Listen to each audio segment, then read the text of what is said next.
Jumpa kembali bersama Ibu Guru Helen dalam motivasi belajar matematika.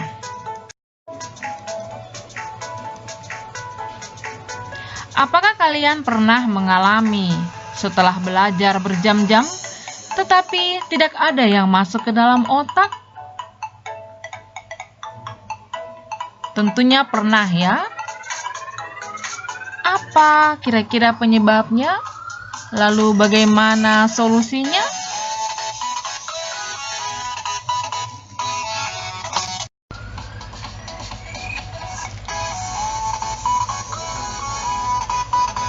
Salah satu penyebab dari masalah tersebut adalah gaya belajar. Gaya belajar adalah ciri khas yang dimiliki oleh setiap orang dalam memberikan respon terhadap pembelajaran yang diterimanya. Macam-macam gaya belajar yaitu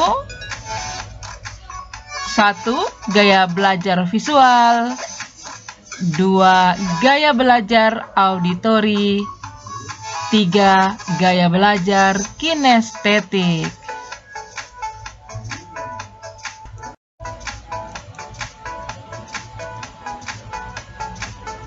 Gaya belajar visual berfokus pada penglihatan.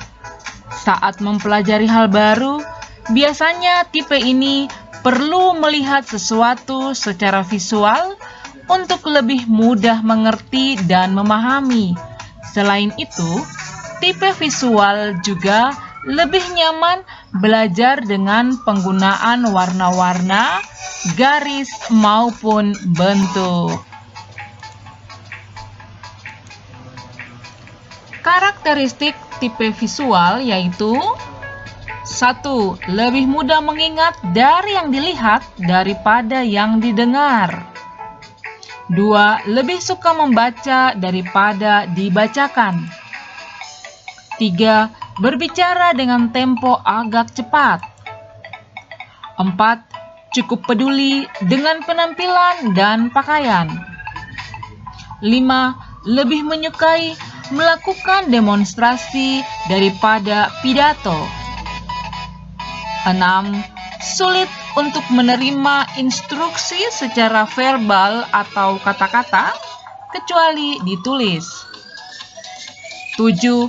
Tidak mudah terdistraksi dengan keramaian. 8. Suka menggambar apapun di kertas.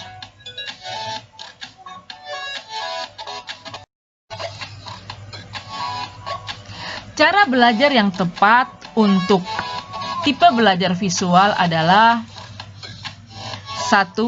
Belajar dari gambar maupun video yang menarik.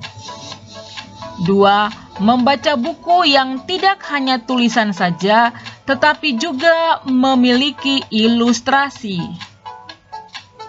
3. Saat belajar, bisa sambil lakukan doodling supaya lebih fokus. Doodling itu membuat gambar-gambar di kertas sesuai dengan kata hati.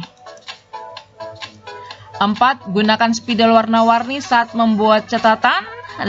Membuat mind mapping untuk memudahkan belajar. Mind mapping adalah peta pikiran atau peta konsep.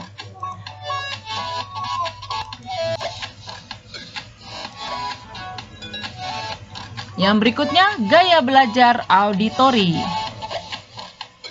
Untuk yang memiliki gaya belajar auditori, mengandalkan pendengaran sebagai menerima informasi dan pengetahuan.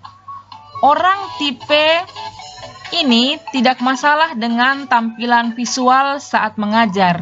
Yang penting adalah mendengarkan pembicaraan guru dengan baik dan jelas.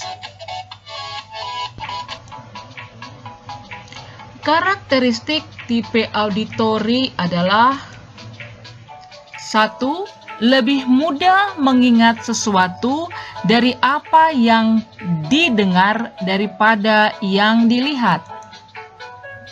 2. Senang mendengarkan. 3. Mudah terdistraksi dengan keramaian. 4. Kesulitan dalam tugas atau pekerjaan yang melibatkan visual. 5. Menirukan nada ataupun irama suara. 6. Senang membaca dengan mengeluarkan suara atau menggerakkan bibir mereka. 7. Biasanya merupakan pembicara yang fasih. 8. Mudah dalam mengingat nama saat berkenalan dengan orang baru.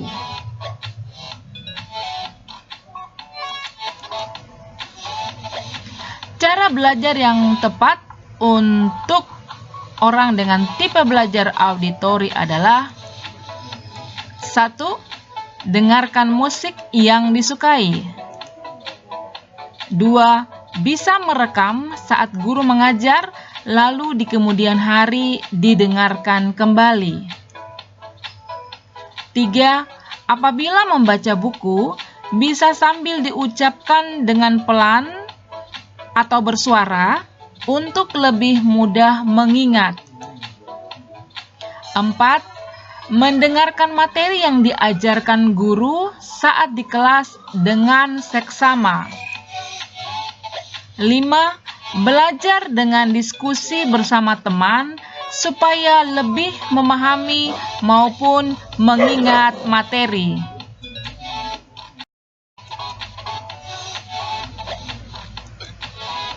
Yang berikutnya adalah gaya belajar kinestetik. Gaya belajar ini menyenangi belajar yang melibatkan gerakan. Biasanya, orang yang tipe ini merasa lebih mudah mempelajari sesuatu, tidak hanya sekedar membaca buku, tetapi juga mempraktekannya. Dengan melakukan atau menyentuh objek yang dipelajari, akan memberikan pengalaman tersendiri bagi tipe kinestetik. Karakteristik tipe kinestetik yaitu: 1. Menyenangi belajar dengan metode praktek. 2. Kadang kesulitan dalam menulis, tetapi pandai dalam bercerita.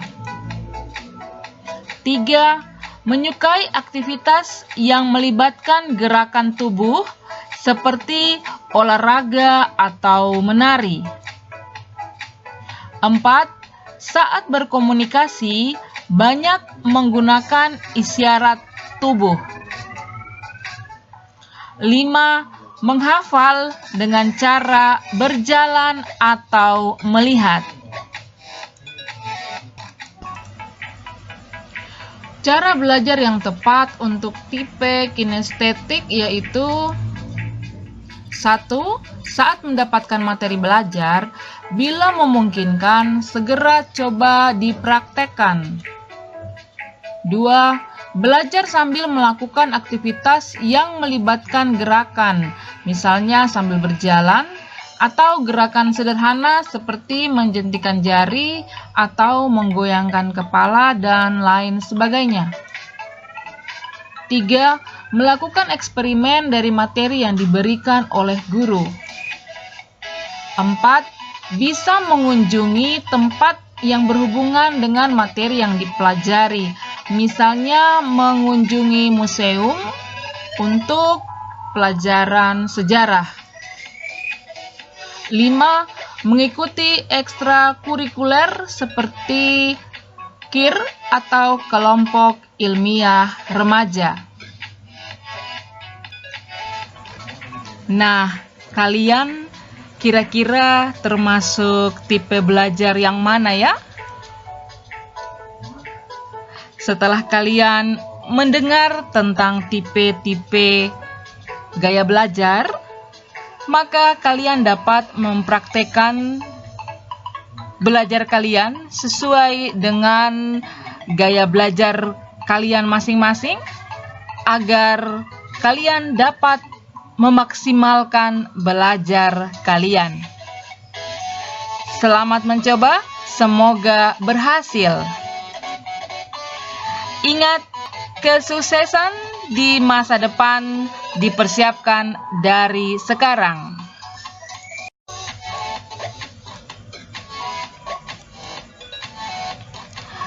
Demikian penjelasan dari Ibu Guru Helen, semoga bermanfaat.